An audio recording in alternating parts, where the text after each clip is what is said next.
ಬೈಕ್ಗೆ car ಡಿಕ್ಕಿ, ಮೂವರಿಗೆ ಗಂಭೀರ ಗಾಯಗಳು. ಚಿಂತಾಮಣಿ ಬೆಂಗಳೂರು ರಸ್ತೆಯಲ್ಲಿರುವ ಪೆರ್ಮಾಚನಹಳ್ಳಿ ಸಮೀಪವಿರುವ ಚಾಪುರ ಗೇಟ್ ಬಳಿಯ ತಿರುವಿನಲ್ಲಿ ಸೋಮವಾರ ಕಾರು ಬೈಕ್ಗೆ ಡಿಕ್ಕಿ ಹೊಡೆದು ಸಂಭವಿಸಿದ ಅಪಘಾತದಲ್ಲಿ ಬೈಕ್ನಲ್ಲಿ 3 ಬಾಲಕರು ತೀವ್ರವಾಗಿ ಗಾಯಗೊಂಡಿದ್ದಾರೆ. ನಗರದ ವಿನೋಬಾ ಕಾಲೋನಿಯ ಅಲ್ಲಾಬಕಾಶ್ 13, ಹರ್ಷ 16, ವೆಂಕಟಗಿರಿಕೋಟೆಯ ರಂಜಿತ್ 16 ಗಾಯಾಳುಗಳು. 3 ಜನರು ಬೈಕ್ನಲ್ಲಿ ನಗರದಿಂದ ಬೆಂಗಳೂರು ರಸ್ತೆಯಲ್ಲಿ ಹೋಗುತ್ತಿದ್ದರು. ನೇರವಾಗಿ ಹೋಗುತ್ತಿದ್ದವರು ಚಾಪುರ ಗೇಟ್ದ ಬಳಿ ಯಾವುದೇ ಮುನ್ಸೂಚನೆ ನೀಡದೆ ಬಲಗಡೆಗೆ ತಿರುಗಿಸಿದ್ದಾರೆ. ಹಿಂದುಗಡೆಯಿಂದ ಬರುತ್ತಿದ್ದ ಕಾರಿನ ಚಾಲಕ ತಪ್ಪಿಸಲು ಪ್ರಯತ್ನಿಸಿದರೂ ಸಾಧ್ಯವಾಗದೆ ಡಿಕ್ಕಿ ಹೊಡೆದಿದೆ. 3 ಬಾಲಕರು ಬೈಕ್ ಸಮೇತ ಕೆಳಗೆ ಬಿದ್ದಿದ್ದಾರೆ. ಕೈಕಾಲುಗಳಿಗೆ ತೀವ್ರವಾದ ಗಾಯಗಳಾಗಿವೆ. ಒಬ್ಬನಿಗೆ ಕಾಲುಗಳು ಕಟ್ಟಾಗಿದ್ದವು. ರಸ್ತೆಯಲ್ಲಿ ನರಳಾಡುತ್ತಿದ್ದ ದೃಶ್ಯ ಕರುಣಾಜನಕವಾಗಿತ್ತು. ಗಾಯಾಳುಗಳನ್ನು ಕೂಡಲೇ ಕಾರಿನಲ್ಲಿದ್ದವರು ಹಾಗೂ ಸ್ಥಳೀಯರು ಸೇರಿ ನಗರದ ಸರ್ಕಾರಿ ಆಸ್ಪತ್ರೆಗೆ ರವಾನಿಸಿದ್ದಾರೆ. ವೈದ್ಯರು ಪ್ರಥಮ ಚಿಕಿತ್ಸೆ ನೀಡಿ ಹೆಚ್ಚಿನ ಚಿಕಿತ್ಸೆಗಾಗಿ ಹೊಸಕೋಟೆಯ ಎಂವಿಜೆ ಆಸ್ಪತ್ರೆಗೆ ಕಳುಹಿಸಲಾಗಿದೆ. ಇತ್ತೀಚೆಗೆ ನಗರದಲ್ಲಿ ದ್ವಿಚಕ್ರ ವಾಹನ ಸವಾರರಿಗೆ ಹೆಲ್ಮೆಟ್ ಧರಿಸುವ ಬಗ್ಗೆ ಸಾಕಷ್ಟು ಅರಿವು ಮೂಡಿಸಿ ದಂಡ ಹಾಕುತ್ತಿದ್ದರೂ 3 ಅಪ್ರಾಪ್ತ ಬಾಲಕರು ಒಂದೇ ಬೈಕ್ನಲ್ಲಿ ಈಜಾಡಲು ತೆರಳುತ್ತಿದ್ದರು ಎನ್ನಲಾಗಿದೆ. ಇನ್ನು ಘಟನಾ ಸ್ಥಳಕ್ಕೆ ಕೈವಾರ ಹೊರ ಠಾಣೆಯ ಪೊಲೀಸರು ಮತ್ತು ಗ್ರಾಮಾಂತರ ಠಾಣೆಯ ಪೊಲೀಸರು ಸ್ಥಳಕ್ಕೆ ಭೇಟಿ ನೀಡಿ ಪರಿಶೀಲನೆ ನಡೆಸಿ ಪ್ರಕರಣ ದಾಖಲಿಸಿಕೊಂಡು ಮುಂದಿನ ಕ್ರಮ ಕೈಗೊಂಡಿದ್ದಾರೆ.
ಚಿಂತಾಮಣಿಯಿಂದ ಬೆಂಗಳೂರಿಗೆ ಹೋಗ್ತಾ ಇದ್ದೀವಿ. ನಾವು ಹೋಗ್ತಾ ಇರ್ಬೇಕಾದ್ರೆ ಹುಡುಗರು ಆ ಕಡೆ ಇದ್ದವರು 3 ಜನ ತ್ರಿಬಲ್ ಡ್ರೈವ್ ಗಾಡಿಯಲ್ಲಿ ಬಂದರು.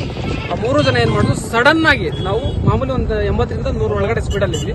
ಸಡನ್ ಆಗಿ ಆ ಕಡೆಯಿಂದ ಈ ಕಡೆ ತಿರುವು ತಗೊಂಡಿದ ತಕ್ಷಣ ನಾವು ಕಂಟ್ರೋಲ್ ಮಾಡೋಕ್ಕಾಗಲಿಲ್ಲ. ಆದ್ರೂ ನಮ್ಗೆ ತರ್ಚ್ಕೊಂಡೋಗಿ ನಾವು ಆ ಕಡೆ ಬಿದ್ದೋದು. ಸೊ ಹುಡುಗರು ಇಲ್ಲಿ ಬಿದ್ದೋದು ಇಷ್ಟೇ. ಅವರು ಸ್ಪೀಡ್ ಒಂದನೇದು ಹೈವೇ ಅಲ್ವಾ, ಅವ್ರು ಹೆಂಗ್ ಕಟ್ ಮಾಡ್ಬೇಕು ಅಂತ ಅವ್ರಿಗೆ ಐಡಿಯಾ ಇಲ್ಲ, ಸಡನ್ ಆಗಿ ತಿರ್ಗಿಸ್ಬಿಟ್ರು ಅಷ್ಟೇ. ಅದರಿಂದ ಈ ತರ ಆಯ್ತು. ಆಂಬುಲೆನ್ಸ್ ಎಷ್ಟೊತ್ತು ಬಂತು? ಅರ್ಧ ಗಂಟೆ ಕಾಯ್ಬೇಕಾಯ್ತು ಆಂಬುಲೆನ್ಸ್ಗೆ ಅಂತ. ಏನಿಲ್ಲ ಸರ್, ಆಂಬುಲೆನ್ಸ್ ಒಂದು 15-20 ನಿಮಿಷದೊಳಗಡೆ ಆಂಬುಲೆನ್ಸ್ ಬಂತು, ತಗೊಂಡು ಹೋಗಿದ್ದಾರೆ ಗಾಯಾಳುಗಳನ್ನ.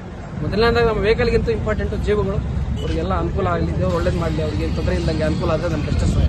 ನೀವು ಎಷ್ಟು ಜನ ಇದ್ದೀವಿ ಸರ್? ನಾವು 3 ಜನ ಇದೀವಿ. ನಾವು, ನಮ್ಮ ಡ್ರೈವರು, ನಮ್ಮ ಮಾವ 3 ಜನ ಇದ್ದೀವಿ ಸರ್.